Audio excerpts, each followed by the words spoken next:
intentar ser breve. A ver, lo que le he comentado es que al yo sobre la cárcel puedo hablar 25.000 horas, porque es lo que tengo todos los días, ¿no? En el cotidiano. Entonces, lo que comentábamos antes es que igual lo que voy a hacer es lanzar algunas ideas, ¿no?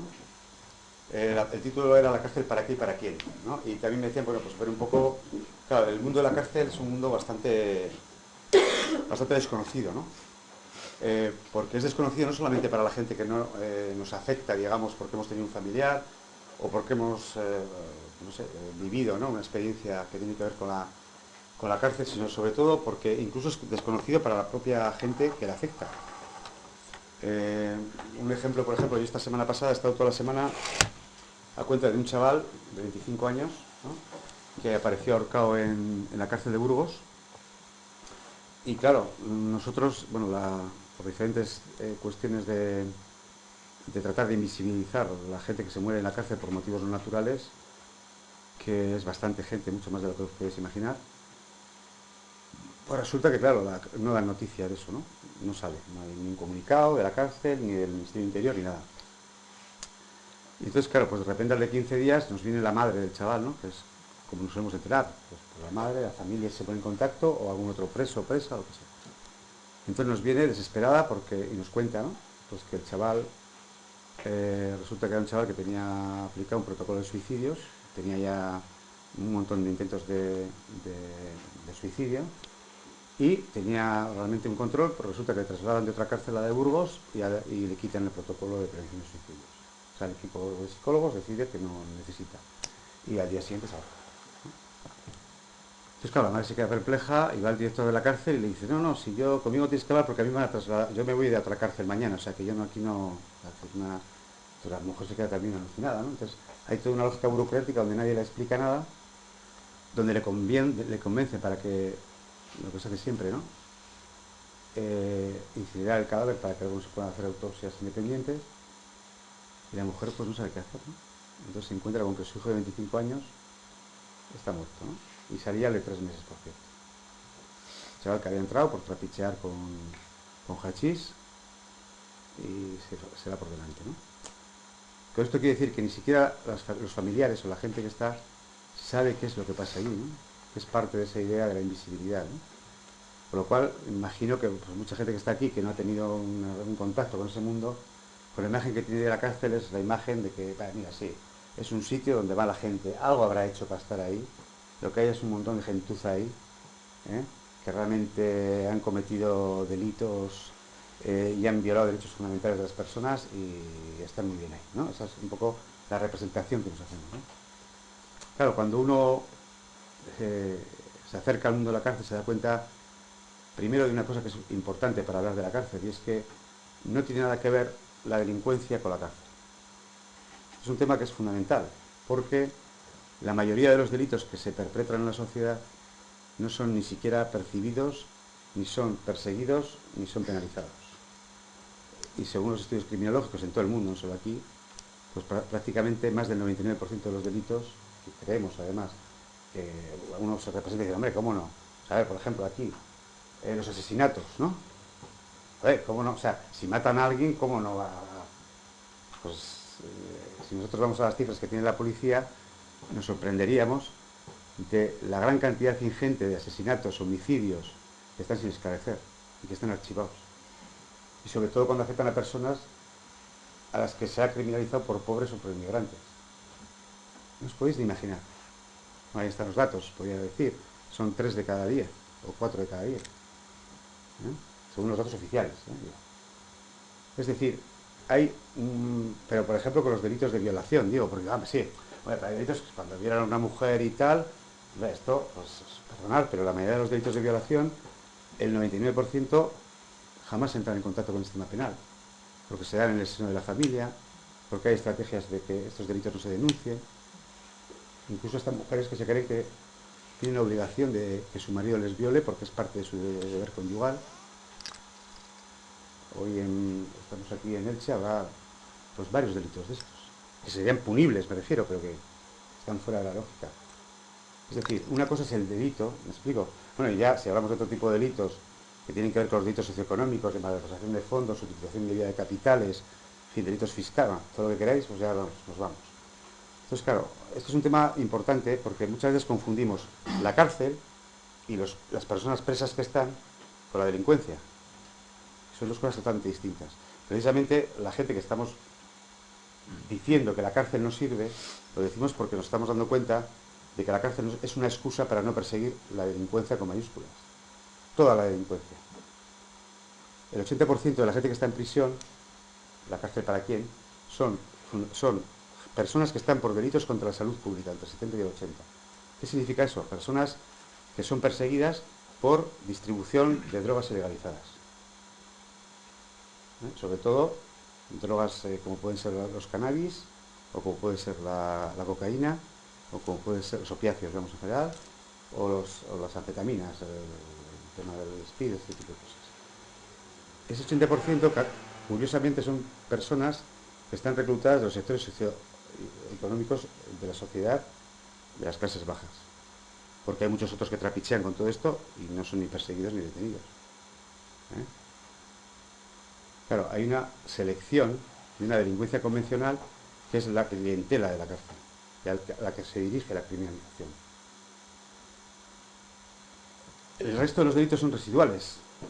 Son delitos que han tenido una visibilidad, una resonancia, pero estamos hablando del otro 20 o 25%.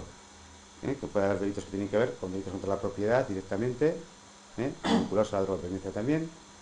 Es decir, la clientela que está nutriendo fundamentalmente el sistema carcelario, el sistema de ejecución penal, es una clientela muy específica que no responde a lo que tendría que ver con la prevención y lucha contra el delito en la sociedad.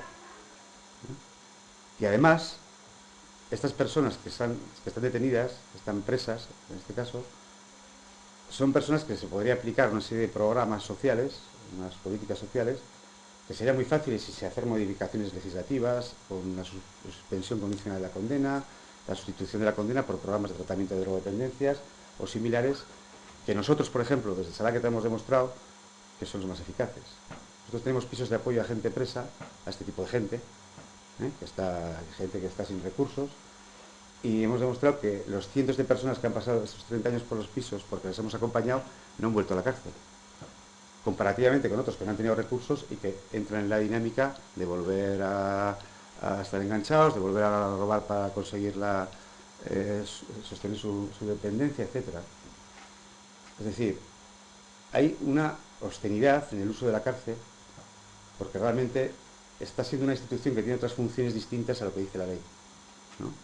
La ley dice que la cárcel tiene unas funciones que son de resocialización, de reinserción, y ciertamente lo que pasa dentro de la cárcel y a la salida de prisión, y os cuento, no tiene nada que ver con la resocialización.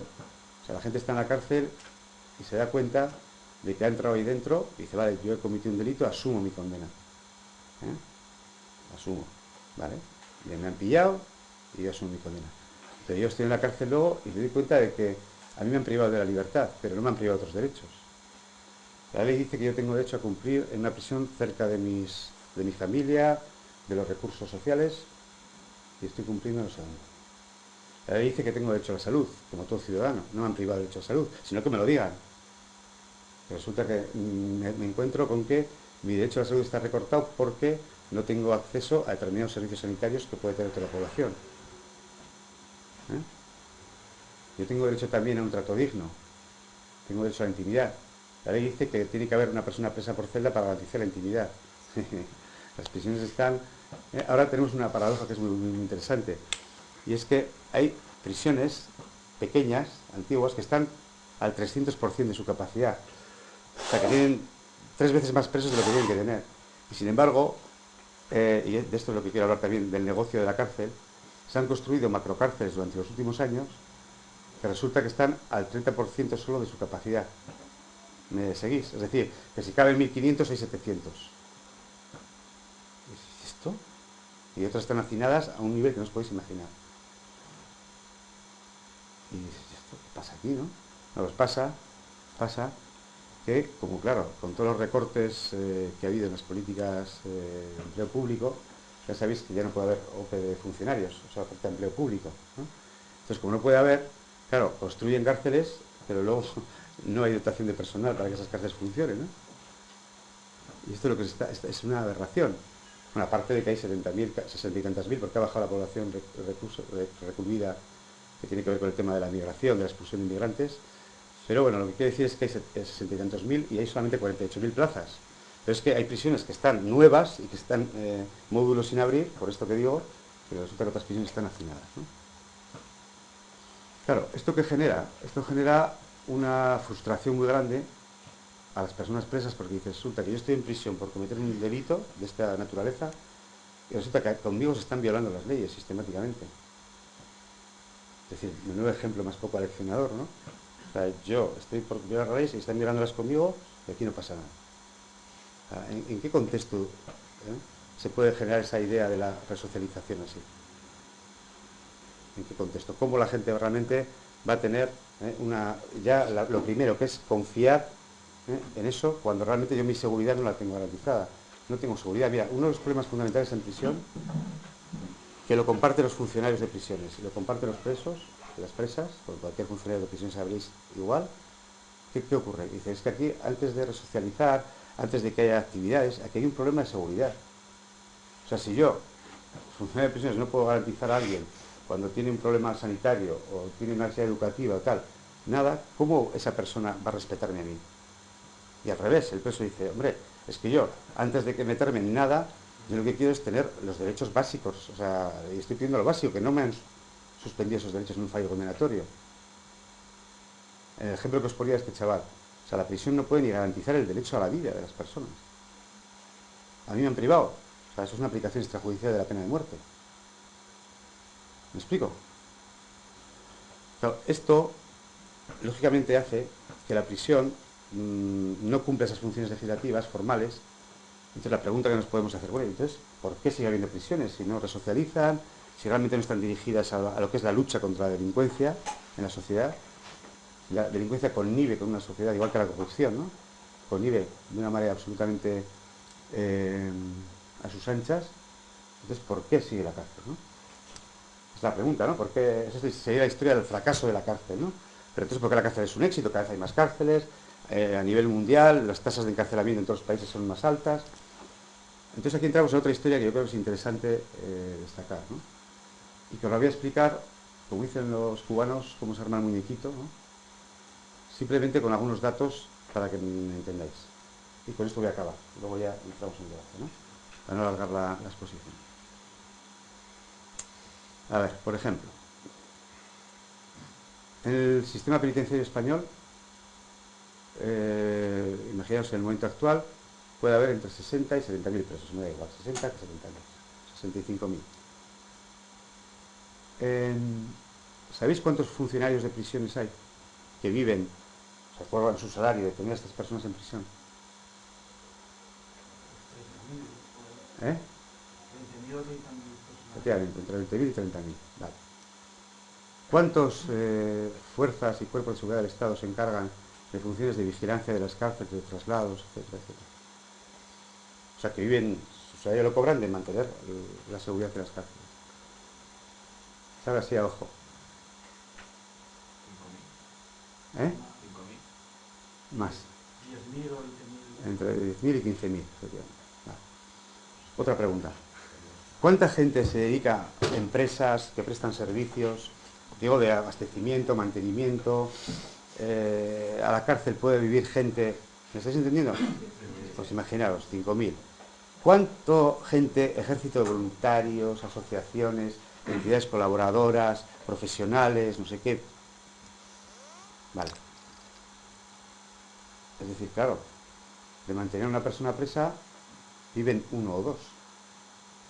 Vivimos, perdón, sí. ¿Me entendéis lo que quiero decir? Es que claro, entonces me dice, a ver, otra pregunta, ¿cuánto creéis que cuesta al año? Bueno, y estamos hablando de mantenimiento, no de construcción de cárceles, ¿vale? Pero vamos a hablar del negocio de la construcción de cárceles. Vale. ¿Cuánto creéis que nos cuesta a la ciudadanía esto está en los presupuestos generales del Estado, no me lo estoy inventando, entre mantenimiento de una plaza por año en la cárcel y lo que cuesta también las obras de inversión que se han ejecutado durante los últimos 12 años? 2.000 millones de euros. No, digo, plaza, mantener una persona al año en una prisión. Una plaza. 30.000 euros o 40.000. entre 30.000 y 36.000 euros. Vamos a entrar en esto, ¿no? De los cuales 18.000 son dentro del plan de amortización y construcción de centros penitenciarios del 91. O sea, la mitad de esos 36.000, 18.000 se han invertido en construcción de nuevas cárceles, ¿vale? Es decir, en pagar la construcción. Ahora, hoy pasaba por una de las prisiones aquí nuevas. ¿Cuál era? La de Villena. Y es exactamente igual que la de Nanclar, la de Zaballa que han construido, exactamente igual que la que construyen en Canarias, ¿no? Es decir, son prisiones modulares que lo construye la Washington University Internacional y luego la concede a una empresa española, que por cierto, uno de los dueños de la empresa es Marcelino Oreja, y están ahí todas metidas Koplovich y toda esta gente. Bueno, pues eso es anecdótico, pero no tan anecdótico, ¿no? ¿Quién se está lucrando de la construcción de cárceles? Claro, se construyen esas cárceles y se invierten nada más y nada menos que 18.000 euros por plaza. En total, en 2 consejos de ministros, 3.000 millones de euros aprobados. Vale. El resto del dinero, los otros 3 millones de pesetas, 18.000, se van 12.000 en sueldos para pagar a funcionarios de prisiones, en este caso, que viven de mantener a estas personas encerradas. No meto los presupuestos de todos los demás, lo que he dicho antes, ¿no? Vigilancia exterior, empresas, no, meto esto. Y los otros 6.000 euros que quedan, a ver, de gastos corrientes y servicios, ¿quién se los lleva? ¿Quién se lleva esto? Vosotros pagáis la luz, ¿no? En casa. Y el teléfono, ¿no? De esos 6.000, casi 5.000 y pico se lo lleva Iberdrola, Telefónica. ¿Me seguís, no? ¿Qué es lo que queda para la rehabilitación? Bueno, luego está la alimentación básica, que es para lo que han recortado. En todos estos presupuestos han recortado la alimentación, los gastos de alimentación de personas presas. Han quitado actividades. ¿Qué es lo que queda para eso que llaman rehabilitación? Esto es obsceno. ¿Me seguís?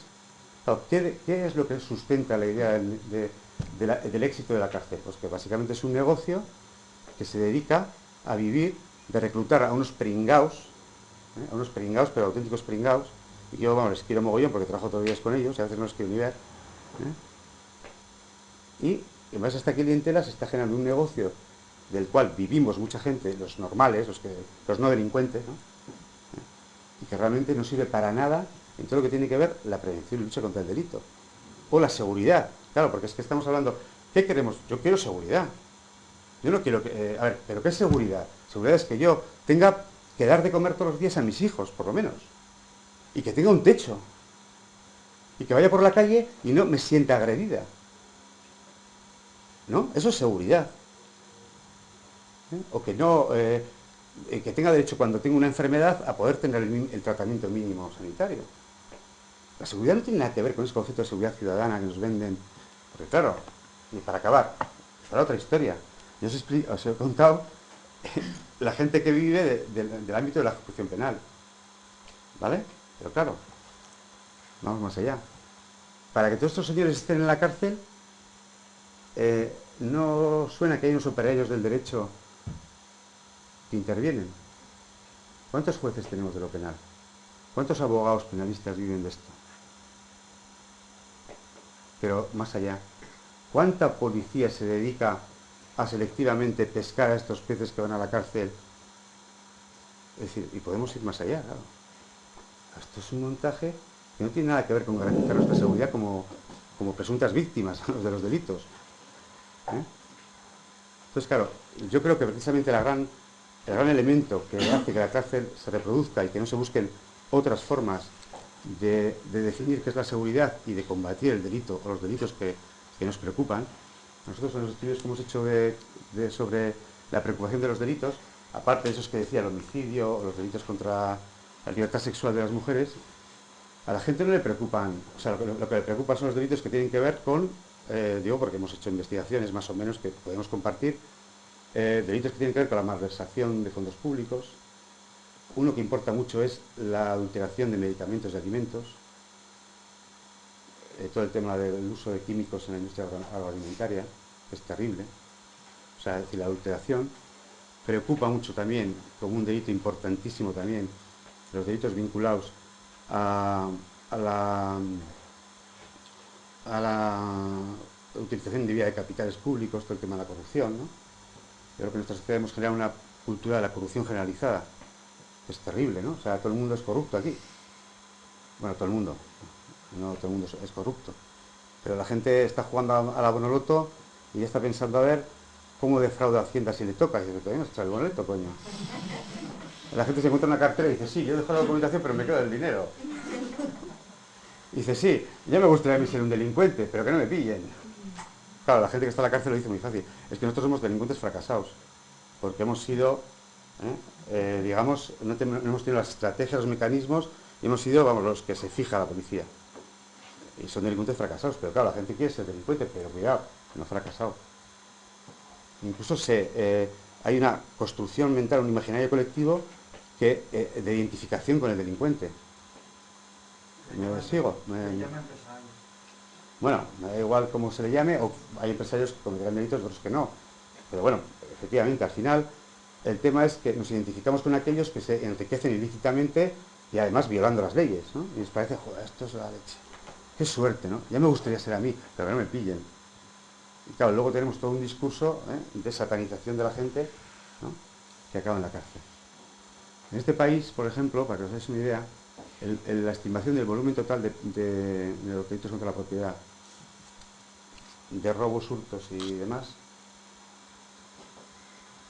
de las 30 y tantas mil personas que están acusadas, muchas de ellas son delitos contra la salud pública vinculadas a pequeños robos y hurtos, ¿no?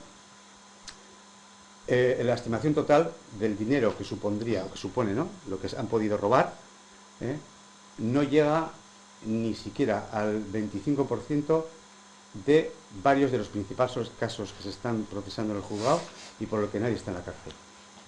¿Me seguís, no? Y estamos hablando de que hay casi 38 o 39 casos que son... Claro. Esto se llama la distribución desigual del legalismo económico. Aquí depende quién puede violar las leyes y depende quién, perdón, es un pringao que por haber robado o por haber trapicheado con drogas ilegales, acaba en la cárcel un montón de años, cada vez más. Y entonces yo creo que precisamente la reflexión a la que quiero llevar es que todo lo que es la prevención y lucha contra el delito lo tenemos pendiente. Este debate no está hecho en este país. Las cárceles no se han democratizado, el sistema de justicia criminal menos y las policías tampoco. Y esto lo comparto además, lo he compartido en debates con seminarios de policía, donde hay un reconocimiento claro que es decir, ¿qué nos están haciendo hacer? A mí me daría vergüenza ser policía. A mí me daría vergüenza. Y a los días que lo dicen. ¿Qué nos estáis haciendo hacer aquí? Se supone que nosotros tenemos que defender los derechos y libertades, ¿verdad? Pero si aquí nos estáis, o sea, esto es vergonzoso. O a funcionarios de prisiones, ya nos estáis diciendo, ¿qué función estamos teniendo? ¿Qué nos están haciendo aquí? Esto es un fraude, ¿no? Y a veces, paradójicamente, lo que ocurre es que el problema muchas veces no es la delincuencia, sino el problema muchas veces es la propia policía, que asume funciones. Esto es como cuando ahora está planteándose el anteproyecto de reforma de la Ley de Seguridad Ciudadana. O sea, las funciones que va a tener la policía son funciones de criminalización de la gente que está protestando porque le han violado sus derechos laborales, educativos, sanitarios. Y tú, como policía, tienes que ir allí y te dicen, además, con instrucciones claras, que tienes que detener a la gente y ponerles multas, sanciones administrativas, para frenar esos movimientos de protesta. Y claro, ¿qué función? Claro, la policía se le otorga funciones de defensa de la seguridad del Estado, no de defensa de la ciudadanía, de los derechos y libertades. Es una vergüenza. Entonces, todo este debate sobre el modelo policial, el modelo de justicia criminal y la cárcel está totalmente... no se quiere, se obvia y no se quiere entrar en esto porque realmente, claro, la función que se está otorgando a todos los sistemas de control formal del Estado es precisamente la de defender la seguridad del Estado y quien realmente está sustentando a ese Estado o al servicio de quien está ese Estado, que lógicamente es del capital, es de intereses espurios a los que pagamos impuestos para realmente tener servicios, etcétera, ¿no? Entonces, claro, yo creo que esa reflexión es importante. Ahí hay una situación de inseguridad clarísima y que realmente muchas veces, además, todas esas empresas mediáticas vinculadas a la banca, vinculadas por ejemplo, para que me entendáis esta idea de las empresas mediáticas vinculadas a la banca, nosotros, cuando hemos hecho alguna campaña de oposición a la construcción de macrocárceles, nos encontramos que hay determinados medios de comunicación que paradójicamente o curiosamente son capital, o sea, los propietarios de los medios de comunicación son también los propietarios de las empresas que están construyendo las cárceles, ¿no? Pues claro, ¿cómo va a haber una prensa independiente? O sea, los medios de comunicación, los partidos políticos y las facciones digamos, de clase que los sostienen, o económicas, valga la redundancia, son lo mismo. Entonces, claro, cuando uno dice, es que la única forma de denunciar los abusos de los poderes ejecutivos y estas cosas es la denuncia pública, pero claro, la opinión pública está secuestrada.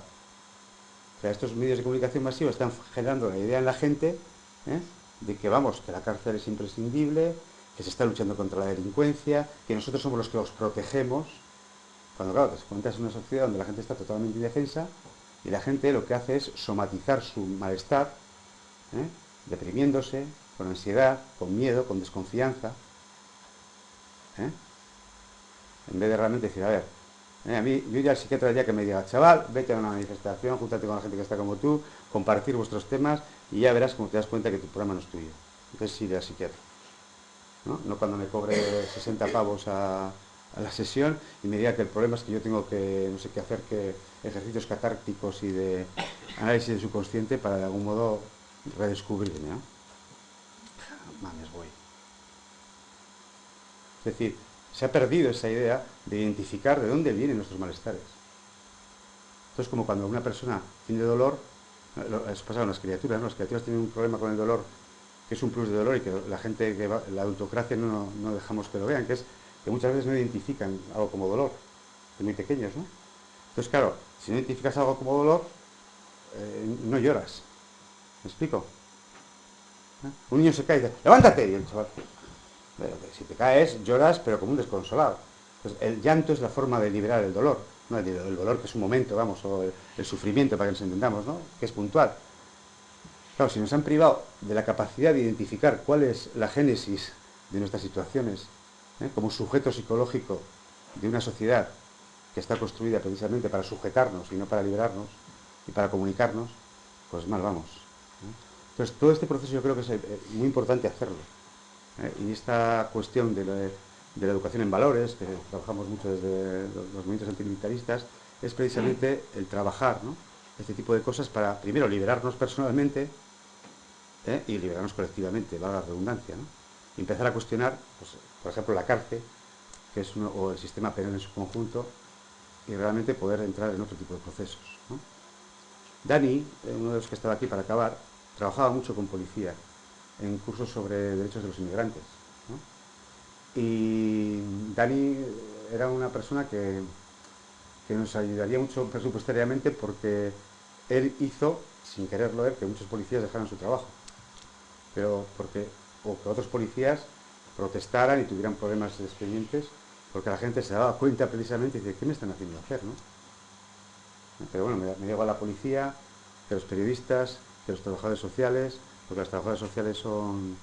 Yo doy clases en trabajo social, pues lo digo, ¿no? Y se convierten en policías de familia, ¿no? Todo el día controlando, y dice, pero tú estás para controlar.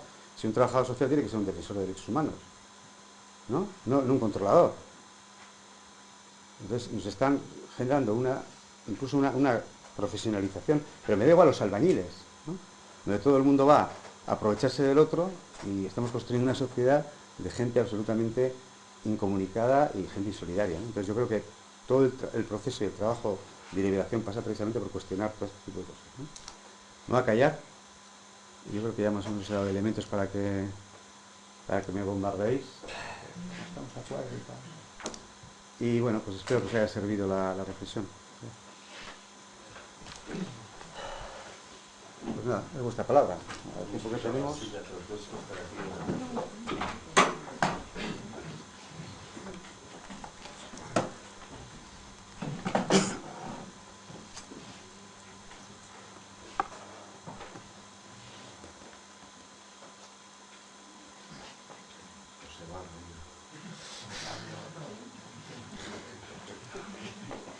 Aunque yo pienso lo puede pensar mucho más gente, Entonces, ¿qué trenca tu idea?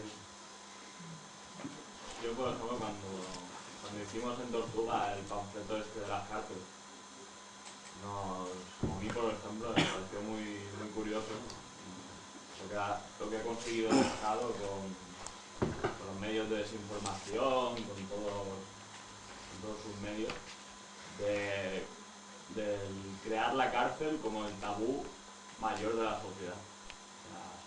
O sea, nadie cuestiona la cárcel. La cárcel es intocable. Pero eso se puede comprender por todos esos medios de tal, pero incluso en los grupos, o sea, en la cantidad de grupos de izquierdas que hay, los pocos grupos que realmente hacen un análisis y una crítica de la cárcel. O sea, como los grupos de izquierda incluso han llegado a aceptar y a tener ese tabú también inculcado. No, hay una cosa curiosa que nosotros los hemos llamado los mitos sobre la cárcel, ¿no? Es muy gracioso. Por ejemplo, se dice, voy a poner no sé, 2 o 3 ejemplos solo de mitos. Hay muchos mitos, ¿eh? Los mitos, funcionamos con mitos, ¿no? Todavía creemos que la mujer salió de la costilla de Adán. O sea, que hay gente que se lo cree. Quiere decir que es científico y es, bueno, en fin, aberrante, sobre todo desde el punto de vista de crítica al machismo, ¿no? Pero bueno, es otro rollo. O sea, los mitos pueden ser... Pero bueno, los mitos de la cárcel son muy curiosos, ¿no? Porque lo que tú dices, que la gente... Por ejemplo, la cárcel... la pobreza es el motivo de los delitos, ¿no? O sea, claro, es que la gente, cuanto más... Por ejemplo, esto que se han inventado de la crisis, ¿no? Para quitarnos los derechos hasta cuando puedan, ¿no? Ahora ya como quieren, ya ven que no... que se están deslegitimando mucho, van a empezar, están diciendo que ya se va a acabar un poquito para que consumamos un poco más y ya pagamos el doble de impuestos, eso sí, ¿no? Entonces ya nos han expoliado. Pues bien, vale. Pero por ejemplo, dice cuanto más pobreza hay en la crisis, fíjate, claro, es que esto lleva a que haya más delitos, porque claro, la gente si no tiene trabajo, se dedica a robar. Y, bueno, ¿estamos locos o qué? Perdona, la gente que no tiene trabajo y que está desempleada no se dedica a robar a nadie. O sea, el desempleo, la pobreza no tiene nada que ver con el delito. O sea, ¿me explico? O sea, yo, vamos, si me quedo en paro, pues no me pongo a robar. O sea, esto es una visión clasista totalmente. O sea, es achacar a la clase obrera que encima está jodida, y encima ya no es ni clase ni es obrera, porque nos han... O sea, encima somos los delincuentes, vete a la chingada. ¿Estamos locos o qué? Claro, pero ese es un mito. Otro. La cárcel ha existido siempre. Luego es inevitable. Y se quedan tan panchos. Y dicen, perdone, la cárcel es una invención de hace escasamente 3 siglos, que vino con la modernidad, cuando se instituyeron el concepto de la retribución, el concepto retributivo de la pena, que era con el mercantilismo, de acumulación. Es decir, usted paga el tiempo de prisión según el mal social ocasionado. Pero claro, en el siglo XV y XVI, las penas fundamentales y centrales no eran la cárcel. Las penas eran, claro, ¿qué había que hacer? Poblar los territorios de ultramar, la deportación. No todos estos mitos que nos han metido de esos aguerridos vascos que iban allí y que eran pastores y tal, los cojones. Esta era la peña que les mandaban, que eran delincuentes, o sea, les habían pillado, vamos, y los mandaban para allí para conquistar, o sea, para poblar aquello. Eran colonos, pero obligados. Si nos han vendido una historia, o las penas de galeras, ¿no? Que era para remar el transporte de ultramar. Es decir, las penas centrales eran correspondientes a la sociedad. La cárcel es una cosa que se ha inventado hace nada. Pero claro, es que siempre es inevitable porque siempre existe. Otro mito, yo que sé, voy a decir otro más, porque hay muchos. La cárcel es inevitable porque toda sociedad tiene cárcel. A ver, dime una sociedad donde no haya cárcel. Claro, la gente te dice, es la única forma. Digo, perdona, o sea, esto es una ignorancia, pero apoteósica, es decir, es apología de la ignorancia, ¿no? Porque, perdona, hay muchas sociedades, es decir, en antropología jurídica hay 4.000 sociedades y 21 civilizaciones, que muchas son milenarias y no tienen cárcel. Y la forma de sanción y de castigo no es la cárcel. Hay otras formas de entender la sanción y el castigo. Unas tendrán unas formas más duras, que me da igual, que si tú robas te cortan la mano, ¿no? Y otras serán que si tú robas, la comunidad acepta que es un problema de que por qué tú estás fallando. O sea, a ver, cuando a mi hijo le pilla a la policía trapicheando, yo no voy a mi hijo y le corto la mano, ¿no? O le cojo y le digo, chaval, como fumas te voy a cortar la lengua. No, es mi hijo. O sea, busco otro tipo de mecanismos, ¿no? Educativos, yo qué sé, lo que tú quieras. ¿Me seguís? Y hay sociedades que practican esto, es decir, tú eres parte de una comunidad porque eres un ser colectivo y vemos a ver qué hacemos. Y hay formas de justicia alternativa a lo largo de la historia y muchas sociedades. Pero claro, nos venden estos mitos simplemente para justificar la inevitabilidad de lo que hay. Entonces, claro, como todo el mundo es corrupto, yo también soy corrupto. Como estamos en un mundo donde hay un montón de cabrones, yo también soy cabrón, no voy a ser yo el me. Ah, ¿me explico? O sea, es esta idea de que todo el mundo en esa dominación simbólica se haga cómplice de unas formas de ser que yo, perdona, no comparto. O sea, a mí si tú, cuando yo te digo, oye, gracias, tú me dices, a mí te pones así, digo, pues yo te voy a seguir dando las gracias, pero es por mi dignidad. A mí lo que tú hagas me da igual. Es decir, hay unas talantes, unas actitudes de valores que yo creo que precisamente son los que pueden cambiar la sociedad. No contagiarte de lo que son los otros, ¿no? Entonces, estos son los mitos, hay muchos otros, ¿no? Pero con la cárcel y con muchas otras cosas, claro. La cárcel también funciona, ¿no? Por todos los mitos estos de cogen un caso mediático que es muy revelador para los medios y ese caso machacan y machacan y machacan. Todos los días te sacan algo del caso hasta la minucia, ¿no? Primero fue el de los chiquillos estos de Córdoba, ahora el de la mujer esta gallega, luego será otro, en el pasado fue el de Macán, y eso, un caso lo convierten como si fuera el no a más. Y te hablan, pues yo qué sé, de lo que ha hecho esa persona durante... Y al final es un crimen, no es un asesino, no es una persona que se arregla a mil, es un crimen. Y un crimen lo ponen como si fuera, no hay nada más, claro. Si te machacan todos los días, te sale en todos los programas que ven las marujas, como las marujas, por la mañana, por el mediodía, por la tarde, por la noche, en los periódicos, una y otra vez, y otra vez. Pues al final parece como que sales a la calle y parece que te vayan a matar. La percepción que queda es esa, es un pánico constante. Bueno, eso hay una reflexión que creo que es interesante, lo que dices es muy interesante, porque en los años 20 la psiquiatría inventó una cosa que se llamaban los electroshock. ¿Sabéis lo que es un electroshock? Y una persona, cuando tenía pues, una supuesta enfermedad mental, trastorno de personalidad, en muchos casos lo que se hacía era, le ponían unos electrodos en la cabeza, ¿no? Le aplicaban unas cargas eléctricas para que, normalmente, la idea era paralizar partes del cerebro hasta dejarle en un estado absolutamente infantilizado, en el sentido de, con la cabeza, con el cerebro y con las neuronas absolutamente... Porque claro, todas las conexiones neuronales son eléctricas, entonces de romper, ¿no?, toda la cabeza de la gente. Incluso los primeros criminólogos, Lombroso, definía que el problema del delito era que había gente que tenía una parte de la cabeza mal, ¿no? Entonces hacía una cosa que se llama la logotomía, que es abrir la cabeza y quitarle un trozo del cerebro. Claro, dejaba al tipo y ¿ves? Y además el tratamiento es, si yo defino que el problema es que uno tiene la cabeza mal, le quito eso y oye, dice, mira cómo se quedan estupendos, vamos, imagínate, ¿no? Bueno, pero más que la logotomía, me gustaría hablar para que tú dices lo del electroshock. El electroshock, como doctrina, es una doctrina que a partir de lo que fue el electroshock en la psiquiatría, se ha venido aplicando a partir de la Segunda Guerra Mundial, y esto además está totalmente explicado por psiquiatras y economistas norteamericanos, premios Nobel, que defendían la idea de que para que una sociedad esté controlada, lo que funciona de una manera muy eficaz es lo que se llaman los electroshock colectivos.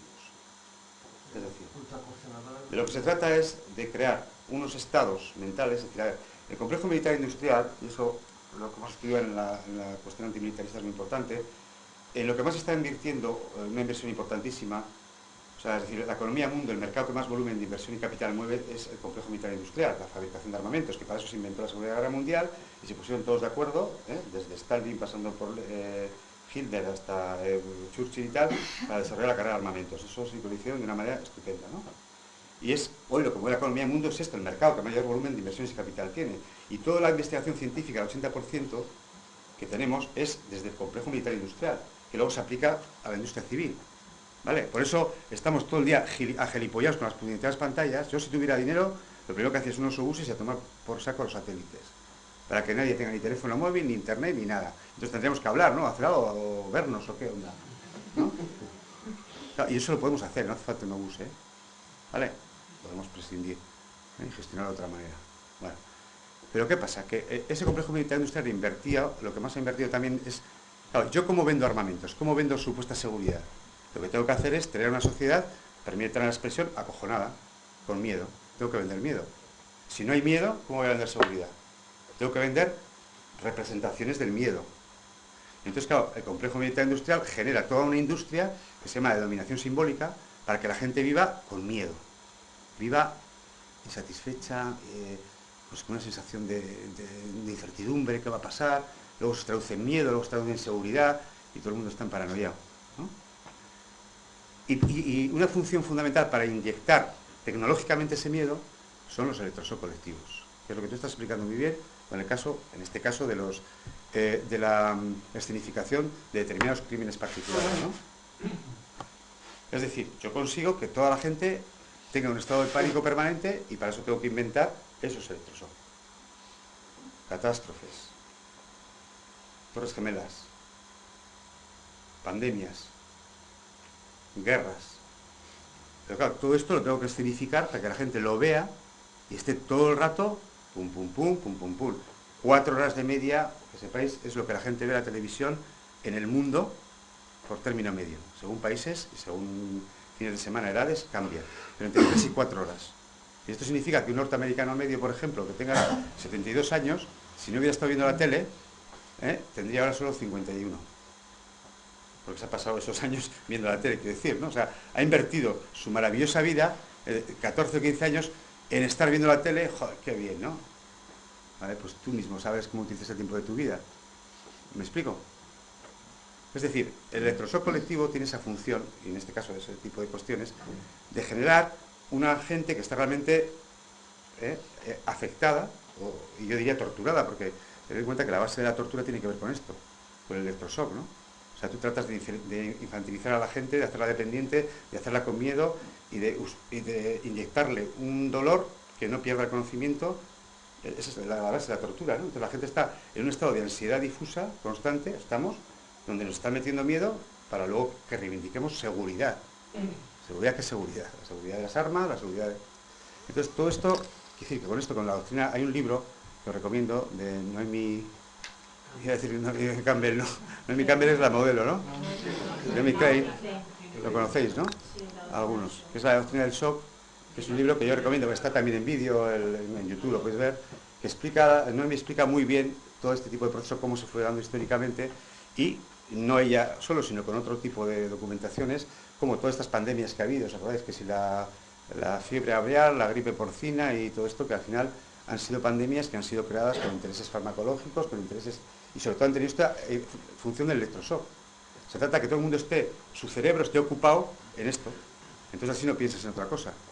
Si tú tienes un balón en la cabeza todo el día, a mí me encanta el fútbol, pero me explico, pero si tú tienes un balón todo el día en la cabeza, no hay otra cosa. En la cabeza, a ver, en la vida, si yo quiero este ratón, ponerlo aquí, o sea, a ver, tengo esto, voy a ponerlo algo más inestable para que me entendáis. Si yo quiero este ratón, ponerlo aquí, ¿qué hago? ¿Qué hago? Lo pongo, no, ¿ves? Eso es lo que pensamos todos. No. Para poner este ratón aquí, tengo que quitar esto y poner esto. Porque, digo en términos de cerebro, porque el cerebro no puede con todo. O sea, nos ocupan cosas, no sé si me explico. Y si no quito unas cosas, no tengo otras. Entonces, toda esa lógica de la dominación que digo del cerebro, porque claro, el poder siempre sabe, o los poderes saben, que el cerebro es la clave del poder tuyo. ¿Tú qué poder tienes? Tu cerebro. Entonces, si no colonizas el cerebro, si no clonas los cerebros, no tienes a la gente dominada. Si todo el mundo no piensa igual, o sea, si yo consigo que la gente piense las mismas cosas y que no piense por sí misma, la tengo dominada. Y mucha gente vivimos con tópicos. Yo hablo con la gente, por ejemplo, yo que me dedico a la ciencia política y la sociología, oigo a la gente y se me cae la cara de vergüenza. Yo ya hace tiempo que no trato de convencer a nadie de nada, yo explico y el que... ¿Por qué? Porque la gente habla de política, de ciencia política, de sociología, y habla con una... saben de todo. Y están reproduciendo los mismos tópicos que han visto en la puñetera televisión y que les han dicho no sé quién. Y es una vergüenza. O sea, a mí no se me ocurre, a ver si me entendéis, yo no tengo ni puñetera de electricidad. A mí no se me ocurre hablar de amperios, de yo que sé, de electrones y no sé qué, con sí, esto, no sé qué, pues, métete los dedos en el enchufe, yo, ¿no? O sea, porque no sé. Entonces, a ver si me explico. O sea, con eso no quiere decir que la gente no pueda hablar, o sea, porque somos animales, y claro, yo reivindico que la gente sepa de política, sepa de sociología, pero para que me entendáis, o sea, ¿qué está la gente pensando? Está pensando en función de unas ideas que no son propias, ¿no? De unos tópicos que se los han metido en la cabeza, y que de algún modo no los ha pensado por sí mismo, ¿no? Está sonando esto y ya para. Entonces, claro, cuando tú no quitas una cosa, no pones otra. Si tú estás pensando en función de todo eso, no te deja la cabeza libre para tú pensar por ti mismo y empezar a pensar las cosas de otra manera, ¿no? Y a vivirlas, ¿no? Sí, quería decir, también tengo un libro que se llama Monólogos, que habla de las multinacionales y de cómo se utilizan para colonizar la cultura. Te quería comentar el tema de la mediación penal, como he visto que tenías también ahí un libro y tal. Con la ley que sacaron del 5 de 2012 me dejaron fuera. Yo me he sacado una especialización en mediación penal, pero bueno, es un gueto, es una cosa cerradísima. Yo hablo aquí con gente que trabaja en la Fiscalía de Alicante, por ejemplo, es que es un búnker, es decir, un par de jueces y gente que ni siquiera con más o menos preparación de mediación son funcionarios, que es lo que le están haciendo. ¿Qué opinas en cuanto al tema de las cárceles, de lo que podría ser porque está la mediación penitenciaria?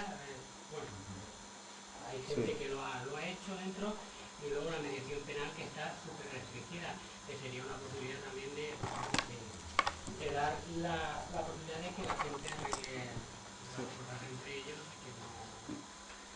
Bueno, aquí esto, por ejemplo, es uno de los ejemplos de todo. Nosotros hemos trabajado muchos años con muchas cosas y cómo luego eso todo se instrumentaliza, ¿no? Yo, por ejemplo, una cosa que hemos hecho muchas investigaciones, ¿no?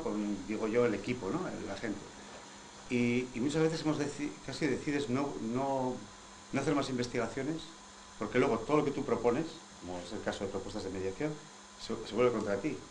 Me explico, o sea, se utiliza con fines contrarios a lo que tú estás defendiendo. Eso es lo que le pasó al bueno de Marx, ¿no? El señor hizo el capital, que es el mejor tratado de la economía capitalista del mercantilismo industrial, y claro, él, pues por mucho que quisiera una sociedad comunista o lo que quisiera, en realidad aportó más que Adam Smith, que era el teórico del liberalismo, al conocimiento del mercado. O sea, me explico, la utilización de todo eso puede ir en contra de tus propios intereses, ¿vale? Esto le pasó también a Einstein, ¿no? Cuando hace la teoría de la relatividad, que es la base de la bomba atómica, incluso contribuye para la bomba atómica, porque él era un pacifista convencido en contra de los nazis, y resulta que luego la tiraron a los japoneses, ¿no? Hostia, pues mejor se hubiera quedado en casa haciendo calceta, ¿no? Unas manticas para los recién nacidos de Canchillo, ¿no? O sea, claro, estoy muy duro, es que esto me ha pasado a mí. Yo he dejado muchas cuestiones de investigación porque me doy cuenta que luego se utiliza en contra. Vale, esto de la mediación, digo, por que me entiendas, ha pasado mucho con esto. O sea, se trabajó, cuando se trabajaba con medidas alternativas a la cárcel, que yo insisto, nosotros los movimientos sociales, y hay muchos, por suerte, ¿no? Mucha gente trabajando muy bien y muy duro, demostrábamos que se podía hacer unas políticas sociales para abolir la prisión. O sea, que ese 80% de los que están en prisión podían estar en otra cosa, no van a cometer delitos, y además es gente, porque imaginaros que esos 3 millones y medio de pesetas, o esos 5 millones que decíamos, 6 millones de pesetas, ¿no? 36.000 euros que cuesta una plaza carcelaria. Bueno, primero, si se le da a toda esta gente ese dinero al año, no van a estar en prisión, eso lo aseguro. Pero claro, imaginaos que ese dinero se invierte, ¿me entendéis? En que esos funcionarios que son psicólogos trabajen en otra cosa. Esos policías, que también son muchos de ellos educadores, trabajen en otra cosa. Si se invierte en eso, vamos, o sea, tenemos una inversión en políticas sociales del copón. Todo ese dineral. O sea, todo esto, las propuestas están ahí, pero ¿qué pasa? Y ahí viene el ejemplo. Que la trampa con la que se juega es que el concepto de alternatividad, cuando se busca alternativas, es lo mismo que el ratón y esto. Es decir, se dice, bueno, sí, seguimos con la cárcel y luego ponemos alternativas. Es decir, es cárcel más lo otro. Y esto otro va a estar al servicio de esto, porque es lo central. Cuando las alternativas, el concepto de alternativa es que yo se supone que quito esto y pongo otra cosa. Hago un proceso de sustitución del recurso a la cárcel, me libro de la necesidad de la cárcel y aplico otro tipo de medidas. ¿Se entiende? Pero estamos en la misma lógica. Entonces, claro, ¿qué pasa? Que crecen las plazas carcelarias y crecen los programas alternativos en el ámbito penal y penitenciario. Y entonces se instrumentaliza todas esas propuestas que son de una justicia restaurativa, reparadora, etcétera, etcétera, y se utilizan dentro de la lógica del sistema penal como servicios de apoyo o complementarios o para delincuentes más blandos o lo que tú quieras al propio sistema de control penal duro, que cada vez tiene una inflación punitiva y cada vez es más duro. Y esa ha sido la trampa, o es una de las trampas. ¿Me sigues? Se dota de personal, se dota de recursos en una proporción necesaria para que eso sea algo complementario, pero no pueda funcionar como algo central. Claro. Mira, te pongo el ejemplo de tú hablas con cualquier programa de tratamiento, que sea, me da el proyecto hombre, que con quien sea. Y yo trabajo constantemente con la gente cuando hace sustituciones, y tú dices, ¿sabes? Si en la prisión hay un 40% de chavales que tienen entre 21 y 35 años. Bueno, chavales, ya, lo que pasa es que ahora la juventud, como se larga tanto, ¿no? Es como aquel niño de 38 años que estaba en casa de su madre y le dice, jo, mamá, tenía un sueño. Y dice, ¿qué te pasa, hijo? Pues que es que tenía un montón de sal que me venía y de repente tú me dabas pecho y voy, me he despertado hecho polvo. Y dice, va, tranquilo, si lo importante es saber interpretar los sueños. Y dice, ¿y tú sabes? Sí, sí. Y dice, ¿qué significa? Sal de casa, mamón. Bueno, pues los niños cada vez son ya más, ¿no? Entonces, pero bueno, si cogemos la gente, vamos a decir, de 21 a 35 años que están en prisión, que tienen es decir, que están con drogodependencia y que además los delitos que han cometido, que fundamentalmente la mayoría han sido delitos contra la salud pública, a unos robos y algunos hurtos, si cogemos esa población, que es el 40, todos ellos podrían estar con medidas de sustitución de la pena o de suspensión condicional. Fijaros, quitamos el 40%, ¿para qué vamos a construir cárceles? Bueno, ¿qué pasa con esto? ¿Qué pasa con esto? Pues pasa que, claro, es que no se da el protagonismo a ese llamado tercer sector, que es el que tiene la experiencia, el que lo hace, porque no se dan recursos, lógicamente, para que esto se haga. ¿Por qué? Pues porque interesa seguir teniendo la misma clientela en la cárcel. Los servicios de mediación se han convertido en servicios, muchas veces, bueno, y todos los servicios de asistencia al detenido... La mediación penal como tal no existe legalmente. No existe legalmente, claro. Es decir, lo están haciendo en determinados sitios y sorteando un poco lo que es la ley de enjuiciamiento criminal, pues con algunas acepciones que tienen, pero legalmente en otros países sí, pero aquí en España no existe. Bueno, y no solo eso. Menos en la mediación penal juvenil, que ahí, bueno, ahí sí que hay, el ámbito de la justicia juvenil, hay una figura en el ámbito juvenil que además está aprobado. Recuerdo unos estudios precisamente del País Vasco, de gente que hablaba de la mediación penal, que un 70 o un 80% creo que decían de chavales que se habían sometido a un proceso de mediación, que siempre es voluntario, no volvían. Es decir, cambia mucho cuando el chaval se pone enfrente de la abuela, que le ha dado el tirón y tienen un proceso a cuando entonces esa oportunidad, que es el principio de oportunidad dentro de la ley del menor, no existe Entonces, pero ¿por qué esto es así? Porque realmente no se hace una apuesta decidida porque eso se regule y porque eso realmente sea una alternativa a lo que es la justicia tradicional, ¿no? de Madrid. Y ahí se vuelve otra vez cuando sale el tema de las medidas de los reformatorios, como se llame ahora. Los chiquillos que se van allí, muchos ya no vuelven a delinquir.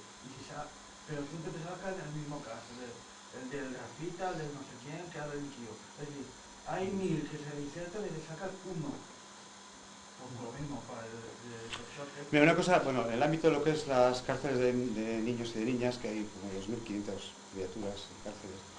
Nosotros, por ejemplo, muchos años he trabajado y de hecho el tema es que la gestión de estos temas es privada, es decir, es de entidades privadas, ¿no? Como pueden ser asociaciones, empresas vinculadas unos a la Iglesia, a otros no a la Iglesia, pero bueno, en principio todo esto ha sido una gestión bastante complicada durante estos años. Pero bueno, sobre lo que planteamos con la justicia, con lo que es el encarcelamiento de menores, yo creo que hay un tema ahí que es muy, muy grave, ¿no? Y es primero lo que es el recurso al internamiento de menores. Yo creo que precisamente nosotros la experiencia que hemos tenido es que el recurso al internamiento de menores en esas edades es el pasaporte para ir a la cárcel. Es decir, hay un índice altísimo de chavales que empiezan, o sea, yo he visto a chavales de 18 años que están con 17 y pico en el centro del País Vasco, de chavalas, y dijo, tengo unas ganas de cumplir 18 años para ir al departamento de mujeres, para meterme de todo. O sea, imaginaos, me explico. Es decir, ¿por qué? Porque realmente es una medida, si en algún sitio es inadecuada, o sea, para todos, en el caso de la población menor, el internamiento lo único que genera es una cronificación, una institucionalización, que es peligrosísima, bueno, y que es real, ¿no? Otro tema es el tema precisamente de lo que ha supuesto una justicia con medidas complementarias al internamiento que se ha desarrollado de una manera muy perversa.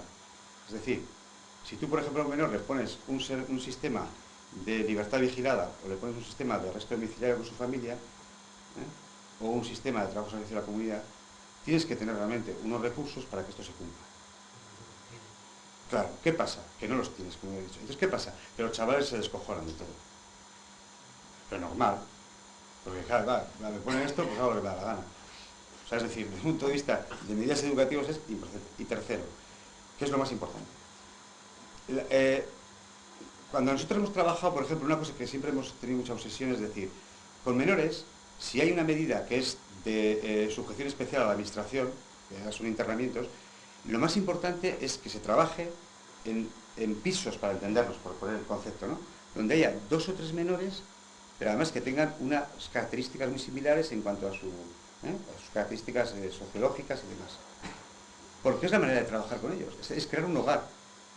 ¿Me explico? O sea, porque la mayoría de los que están en centros de reforma o de protección son chavales que han tenido una infancia de mierda, no han tenido posibilidades, y cuando tienen esas posibilidades tiran para adelante. No son como nuestros hijos de la abundancia. ¿Vale? Que tienen todo y no hacen nada. Estos chavales sí. Y yo, vamos, creo que la gran mayoría da de todo, pero en general. Claro, cuando hemos puesto en servicio pisos, que ha habido pisos en este país, cuando se han puesto en servicio no solamente pisos, sino se han puesto en servicio, en funcionamiento, centros de régimen abierto para chavales, recortes. ¿Y qué se recorta? ¿Por qué se recorta? Eso sí es más barato. ¿Me seguís? Se cierran los pisos, se cierran los centros abiertos, es en mi libertad. ¿Pero por qué eso? No hay ninguna explicación. No hay ninguna explicación ni económica, ni filosófica, ni nada. Es decir, hay un enrocamiento de recurso al internamiento, porque se consigue considerando que el que esté cerrado es lo que más garantiza la seguridad. Esto es mentira. O sea, si no ves que estás educando a gente en algo que es la desocialización, para que realmente estás dando el pasaporte para que esta gente siga lo mismo, echa polvo. No sé si me entendéis lo que digo.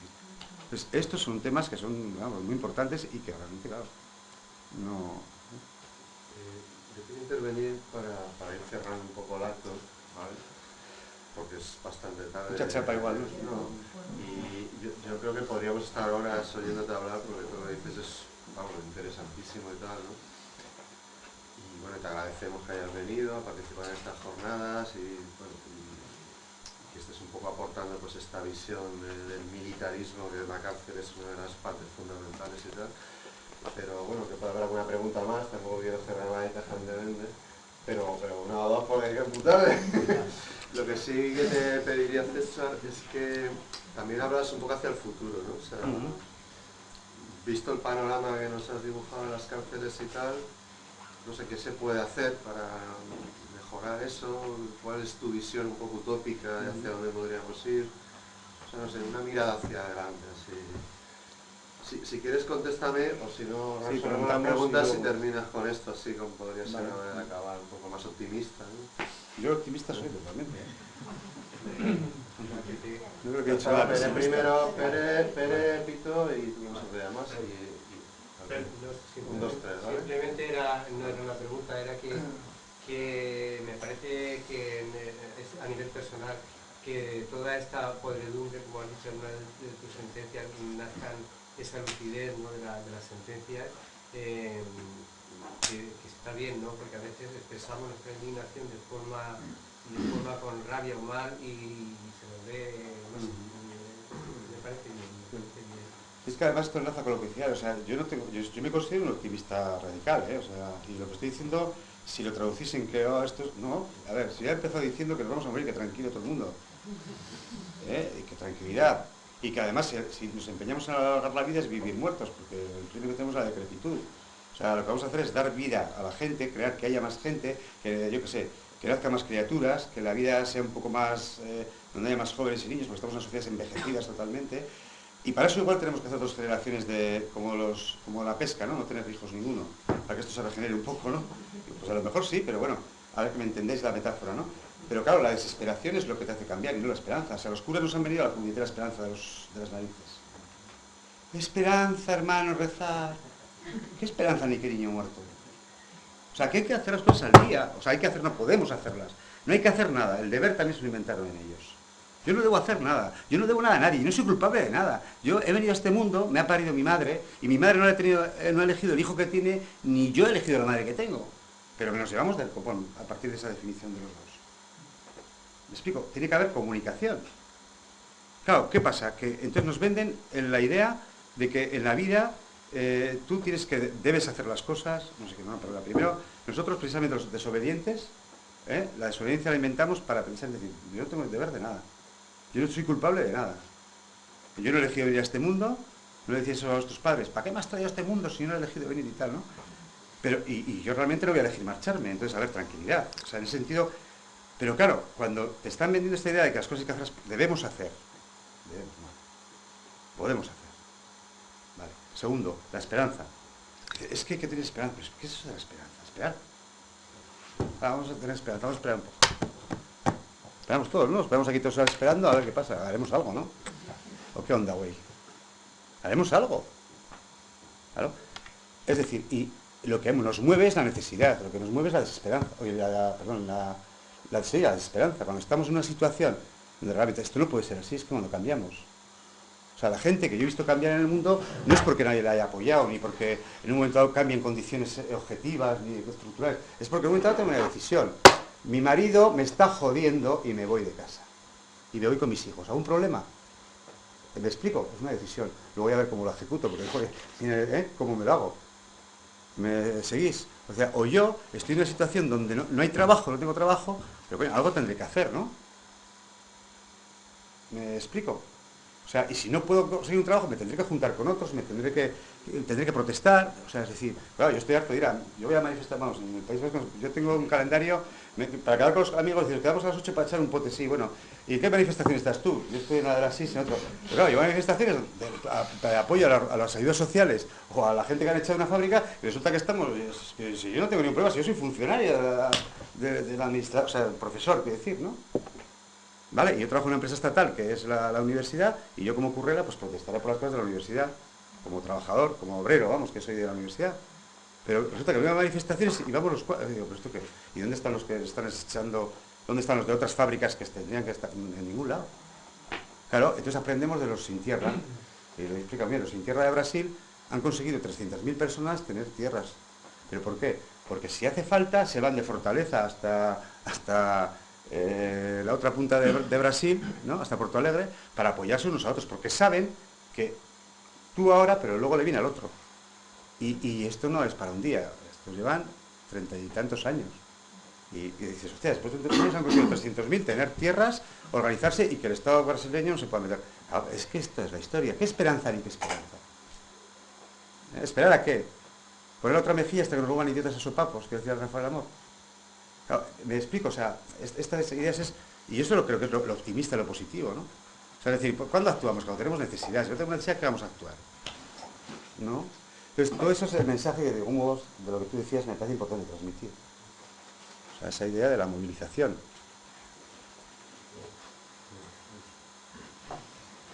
Bueno, yo a estas alturas del debate debería ser un poco más radical a la raíz de la historia, ¿no? A aclarar el concepto de qué es la cárcel, la puta cárcel, ¿no? Porque hemos hablado de medidas, de cómo lo arreglamos esto, de cómo ponemos un parche y tal, ¿no? Yo lo podría decir, pero mejor te lo dijo el Evaristo en aquella canción de Más Pesos y demás, en 4 frases, que es casi imposible, ¿no? La cárcel es para el que lucha contra el sistema y al que le sobra.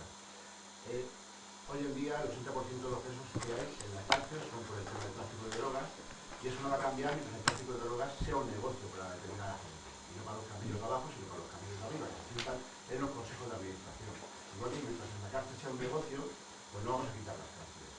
Pero no hemos hablado casi nada de lo que representa la cárcel dentro del sistema represivo de un Estado. Evidentemente no vamos a quitar las cárceles cuando el sistema es el mismo. Igual que no vamos a quitar el ejército cuando el sistema es el mismo. Es consustancial al sistema. El sistema necesita la cárcel como castigo, como medida de presión, y la va a utilizar, es como la policía o los jueces, forma parte del mismo entramado, ¿no? Y mirando al futuro, yo creo que no va a haber mejor cárcel, sino que va a haber más cárcel.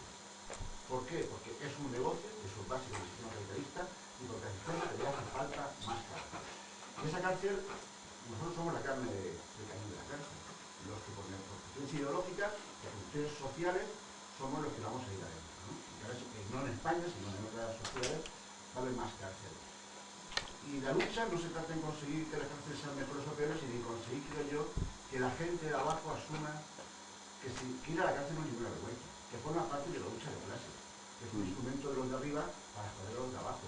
Y eso hay gente que lo tiene asumido, porque tú vas a los gitanos y los gitanos no tienen problema. Mañana me voy a la cárcel porque es una cosa que lo llevan en su cultura. Pero van a asumir que la cárcel es la cárcel del enemigo, y si no está, no hay que tener vergüenza de ir a la cárcel. Yo creo que la lucha está por ahí, porque las cárceles, si no cambiamos el sistema, no lo vamos a quitar. Igual que un montón de cosas. Lo que hay que quitar del cerebro de la gente es que es una vergüenza ir a la cárcel por determinadas cosas. Porque no tengo por qué tener vergüenza de utilizar drogas que sean ilegales. Porque no le van a nadie. Ni tengo que tener ninguna vergüenza de ir a la cárcel por determinadas cuestiones políticas. Tendría que tener vergüenza de ser un corrupto, de ser un ladrón, o de ser un violador. Pero los corruptos no van, y los violadores y los ladrones son pocos, ¿no? Entonces la lucha está en la programación ideológica. La cárcel va a estar ahí, pero hay que luchar contra la cárcel, porque claro, la gente dice, no, es que la cárcel es para los malos, no. La cárcel no es para los malos, la cárcel es para los que están abajo. Es un elemento más de meternos el miedo, la represión y de mantener el status quo, ¿no? O sea, los libertarios, los anarquistas, digamos considerar la cárcel como un elemento, ya que hemos considerado el Estado, tantas cosas, como un elemento a mantener. Es un elemento a destruir. Ya que los anarquistas toman el poder, lo primero que hacen es sacar a los presos de la cárcel, un poco a orgullo a lo mejor, y quemar los juzgados y los registros de la propiedad, ¿no? Pues, pero la lucha está ahí, ¿no? Porque evidentemente van a haber más cárceles, va a haber más represión, y eso va más. Y si no nos damos cuenta de que hacia dónde va esta sociedad, es que vivimos un poco en la democracia, y no vivimos en la democracia. Vivimos en un estado donde la guerra de clases se va a ir acentuando, creo yo, ¿no? Entonces, por eso hay que luchar contra la percepción que tiene la gente de la clase, ¿no? De la cárcel, perdón, ¿no? La percepción de la gente, no. Este tío ha ido a la cárcel, ¿por qué? ¿Por qué va este y por qué no va el otro? ¿Por qué utiliza el sistema de la cárcel como medio de represión, al fin y al cabo? ¿Por qué la policía me pega por salir a la calle por defender un hospital público, por ejemplo? Ahí está la verdadera batalla, conseguir situar a la gente dentro de lo que es la guerra de clases en uno de los bandos, en el bando de los nuestros, en el bando de los explotados, de los oprimidos, ¿no? Cuando seamos todos, haremos como en Brasil, iremos a Porto Alegre a día. Sí, no. Además, creo que es una reflexión pues, muy interesante, además importante, ¿no? Precisamente nosotros, además, como Salaqueta, por ejemplo, siempre nuestro objetivo ha sido desaparecer como asociación, porque somos una asociación abolicionista. O sea, nosotros nunca hemos querido mantener nada, y de hecho no hemos mantenido nada, ¿no? Y eso es lo que nos ha dado continuidad. Porque es el espíritu de la vida. O sea, es decir, si somos una asociación de apoyo a personas presas y lo que queremos es abolir la cárcel, pues lógicamente no hemos montado, ni hemos montado una empresa, ni hemos creado servicios alternativos, nada. Hemos reivindicado que lo haga, que lo tiene que hacer. Y hemos evidenciado que el Estado precisamente no es público, sino que está a función de intereses privados. O sea, todo esto es parte de la crónica de la historia. Entonces, y una cosa que creo que es muy interesante, bueno, que no es igual para ahora, pero que es para ver, yo tengo muy claro que hay dos cosas que son fundamentales por las que nos tienen atados. Una es precisamente por el miedo a la represión en general. Miedo a que me pongan una sanción administrativa, miedo a que me metan a la cárcel. ¿Me explico? Esto es una estrategia que precisamente está utilizando los estados y está utilizando que los mantiene para que la gente no se mueva. Ese miedo, ¿no? Y precisamente además te das cuenta que, yo suelo decir, hay un aforismo que dice, el miedo se desvanece en cuanto lo enfrentas. Porque claro, si la gente empieza a perder el miedo, pero claro, la gente dice, no, pero tenemos que ser todos, no, tú tendrás que empezar tú, ¿no? O sea, Pero, no, es que si todos... Ahora está, por ejemplo, unas propuestas que de desobediencia civil con el tema de no pagar el IBI, ¿no? Que es lo que se hace en Irlanda y tal. Entonces, claro, primero hay que conseguir no sé cuánta gente para que luego ya todo el mundo lo haga a la vez. Y es para no pagar un impuesto, ¿no? Pero, o sea, decir, no vamos a ningún lado. Pero claro, eso contagia. O sea, por ejemplo, la experiencia que hemos tenido con la lucha antimilitarista ha sido esa, que cuando había el PP de Unza empieza él solo y luego esto es un virus. Y claro, y el poder flipa, porque nosotros tenemos mucho poder, no os lo podéis imaginar. O sea, imaginaos que la gente dice, vais a tal, ¿cómo que por insultar a un policía me vais a poner una sanción? No, no. Ahora lo que voy a hacer es dar una bofetada para que me vea por la vía penal e ir a la cárcel. Y hay 80 bofetadas de... Hostia, que la gente está yendo a la cárcel. ¿Cómo van a mantener una población inadecuada? ¿Me explico? Y 100, 500, 1000 personas, esto no puede, es que no pueden, el Estado no puede con eso. O sea, tenemos mucho poder, lo que pasa es que estamos con miedo y muy desarticulados, porque cada uno está en su chiringuito también. Entonces, eso hay que hacer. ¿Cómo hacemos? Y además con medidas de acción directa muy concretas. Yo no digo que hay que empezar a dar bofetadas a la policía, porque hay que hacer otras cosas incluso mucho más radicales, ¿no? Porque ahora es la tontería, ¿no? Pero bueno, para que me entendáis. Pero el titular y tal, la charla. Pero claro, y luego la otra cuestión que también para mí es muy importante, que igual no has mencionado, aunque yo estoy convencido de que lo tienes muy claro, que es, o sea, hay demasiado comunista, me da igual libertario que estalinista, me da igual, bueno, no me da igual, pero para que me entendáis, con propiedades. Yo estoy hasta las narices. O sea, eso es una esquizofrenia. O sea, tener propiedades y ser comunista, a ver, perdona, o tienes propiedades o eres comunista.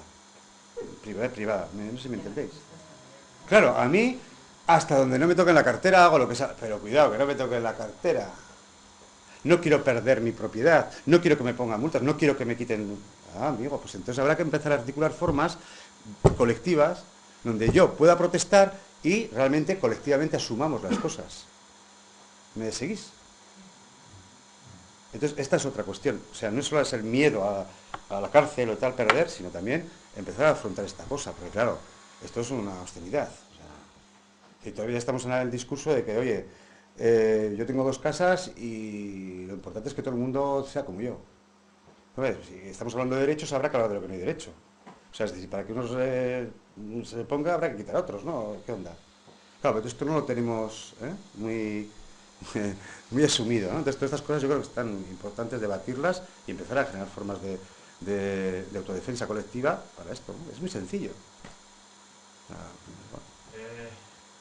Lo que hay que tener claro una cosa cuando se habla de cárceles, delito y todo esto, es que ante todo somos personas. La pena, sea cual sea, la de cárcel, la de multa, la privación de algún derecho, eso afecta a la persona. Suele ser consecuencia de alguien, un juez, un funcionario de la administración o lo que sea, que te mete el paquete. Yo no sé si alguna vez he ido a algún juicio, pero alucina. O sea, ves aquí, me da igual, que sea el que la ha hecho como la víctima.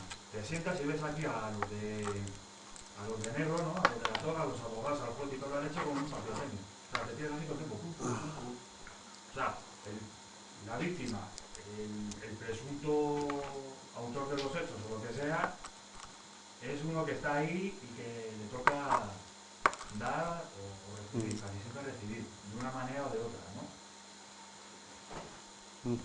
Entonces, vamos un poquito más adelante.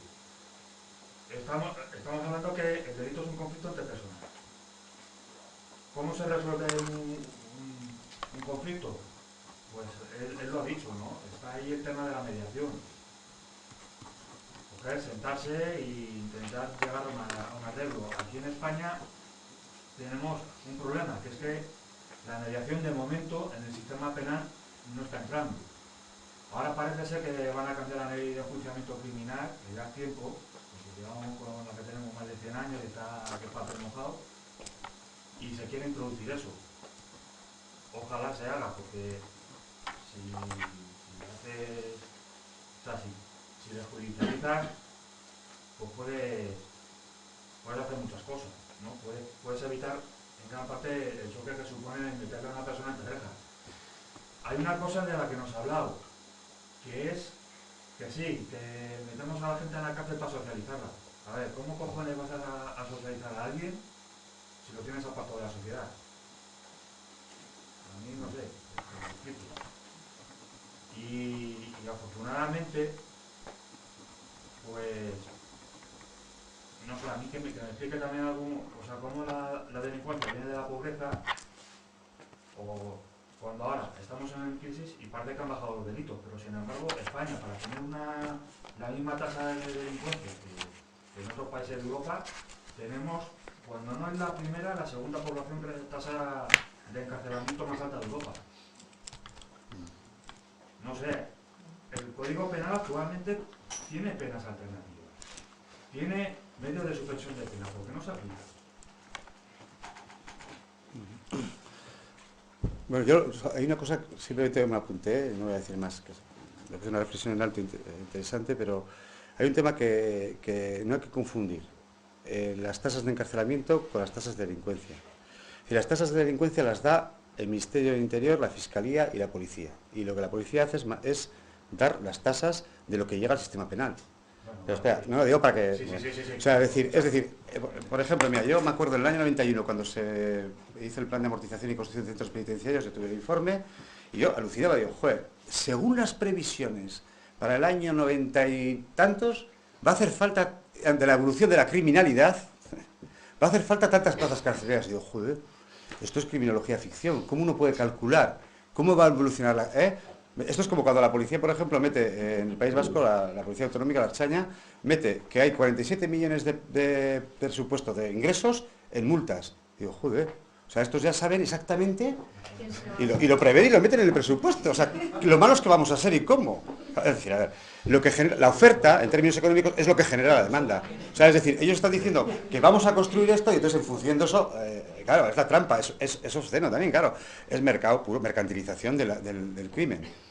Claro. Entonces, claro, esto es una... Y claro, las tasas de encarcelamiento pueden ser altísimas en un país que tiene delincuencia bajísima. ¿Por qué? Porque eso depende de la acción proactiva de los sistemas de control político penal, o sea, de la justicia criminal, para encarcelar. Esto es como las multas, ¿no? Si la policía se pone a poner multas a diestro y siniestro, vamos, imagínate tú. O sea, es decir, esto es la acción proactiva de los sistemas. Claro, ¿qué está pasando ahora? Que los sistemas recaudatorios de la policía están siendo muy contundentes, porque el Estado necesita dinero, ¿eh? Para financiar sus historias, ¿no? Su estructura. Entonces, claro, hay una acción proactiva de recaudatoria donde se cambian leyes, a los policías les dice, oye, chaval, si quieres seguir trabajando tienes que poner multas. Claro, entonces esto es un sistema recaudatorio donde, claro, a la gente le sangran y son impuestos indirectos que, joder, que es que, vamos, hay que extender la hacienda pública a base de que sangrar a la gente. O sea, y todo este tema, por ejemplo, el tema de la circulación vial, esto es una pasada. O sea, es decir, toda la inversión que está habiendo en radares, es decir, ¿esto qué es? Pues para que realmente multar más y para que realmente haya una mayor recaudación. Y encima, los cenos que se dice que es en función de la seguridad.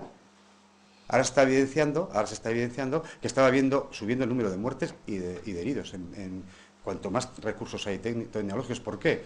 Porque los muertes y heridos no dependían fundamentalmente, también puede ser, de que pusieran las multas, de los puntos, de tal, dependía de otras cosas. Pueden depender, fíjate, como variable, y me dedico a la sociología, hasta el subido de la precio de la gasolina que quita los desplazamientos. Pues puede depender de muchas cosas. Pero claro, estos tienen su discurso, lo hacen depender de tal, dicen, no, es que esto es lo mejor. O sea, la represión, el castigo y la recaudación es lo que está haciendo que, perdón, aparte que los muertos son la disculpa del Estado y porque la gente, claro, muere. ¿Y cuándo muere la gente, la mayoría? En puentes, porque los currelas van desesperados después de currar de vacaciones, en fiestas. Claro, oye, perdona, tú, ¿y esto la estás recaudando? No. Es para que currelen estos parlamentarios, que currelen y cojan y digan, vamos a modificar la ley laboral, como pasa en Alemania, y la gente puede coger vacaciones en épocas distintas y así evitamos muertos. No recaudando. Pero claro, al Estado lo que le interesa es el afán recaudatorio y a las mutuas los heridos, claro. Entonces estás mercantilizando los muertos y los heridos. Y nos vendes la idea de que no. Luego sale en la televisión, hay que bajar la velocidad, hay que no sé qué. O sea, yo cuando con un director de viabilidad tuve un debate sobre el tema, yo decía, no, si hay otra medida que no es esta laboral, es mercantil, que los coches no puedan correr a más de 120. ¿Y sabes lo que me decía? Dice, hombre, es que claro, ¿tú cómo vas a imponer a las multinacionales que los coches se comercialicen sin correr a más de 120? Y se queda tan ancho el tipo. ¿Y tú eres el que me representas a mí en la seguridad vial? Tú lo que eres es un cabrón. Que estás al servicio de las multinacionales. Y te lo decía así. O sea, hay medidas que son medidas, de derecho mercantil, de derecho laboral, que serían, vamos, claro, pero ¿qué pasa? Que al derecho mercantil y al derecho laboral no le interesa eso, porque es el derecho instrumental, le interesa el derecho simbólico penal, ¿vale? Le interesa que haya un aparato administrativo punitivo, que es las multas, de no sé qué, y le interesa recaudar. Y los muertos les da igual. Yo tengo ganas de escuchar a una asociación de víctimas de accidentes de tráfico que empiece con este discurso. ¿Me seguís? Claro, que vayan al grano de las cosas. Entonces, claro, todo esto de los datos que hay sobre criminalidad, los datos que hay sobre cárcel no tienen nada que ver. O sea, es decir, una sociedad puede estar absolutamente corrompida con los delitos y, sin embargo, puede tener poca gente en la cárcel. Eso depende del interés que tenga el sistema punitivo de ser incisivo o no ser incisivo y con quién. Él ha hablado de la disidencia política. En este país y en otros se está castigando un tipo de disidencia política, pero otra no. Que sería mucho más grave. No, sí, no. ¿No? A lo que me refiero sobre todo es... Se castiga la disidencia política de las clases subalternas, de las clases obreras, pero los otros... Y la criminalidad organizada... Con la tasa de encarcelamiento es eso, o sea, que se supone que el tipo de delito que se comete aquí no es muy diferente del que se comete en otros países europeos, en lo que son proporciones. Entonces, claro, si aquí hay más tasa de encarcelamiento será porque a lo mejor esos delitos de poca monta están penados más duramente. Cuando a lo mejor la opción para esos delitos de poca monta sería otra. O sea que aquí, es que no quiero entrar, bueno, perdonad, muy breve. El incremento de la población encarcelada en este país durante los últimos 12 años ha venido de la mano de lo que llamamos nosotros infracción punitiva vinculada al alargamiento de las condenas en todo tipo de delitos. Es decir, antes la gente, claro, salía antes, ahora con el alargamiento de las condenas la gente se pasa más tiempo en prisión. Y entonces eso ha ido saturando, bueno, aparte de la criminalización de otros sectores sociales y demás, ¿no? Pero fundamentalmente ha sido eso. ¿Por qué? Porque hay un recurso, se considera que alargando las penas vamos a evitar los delitos, ¿no? Este fue el gran drama del tema del alargamiento de las penas con los casos de violación de mujeres. Claro, si a ti te da igual asesinar que... O sea, yo le violo a esta. Y digo, joder, encima la dejo viva, pero es que encima tengo testigo, pues mejor la mato, la violo y se me va a caer la misma condena. ¿Me explico? O sea, llega un momento que esto es una aberración. O sea, no tiene nada que ver con la... O sea, estás incentivando... O sea, ya, además de violarla, la mato. Tal, ¿no?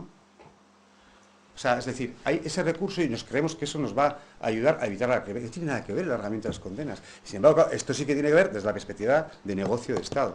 O sea, de negocio que el Estado da a quien se lo da. Y es la idea de que entonces esto hace que se incremente la población encarcelada y en consecuencia hay que construir más cárceles, hay que no sé qué, hay que tal, claro. Desde ahí se explica, desde la oferta. Pero bueno, eso son políticas de Estado. Claro, no es otra cosa.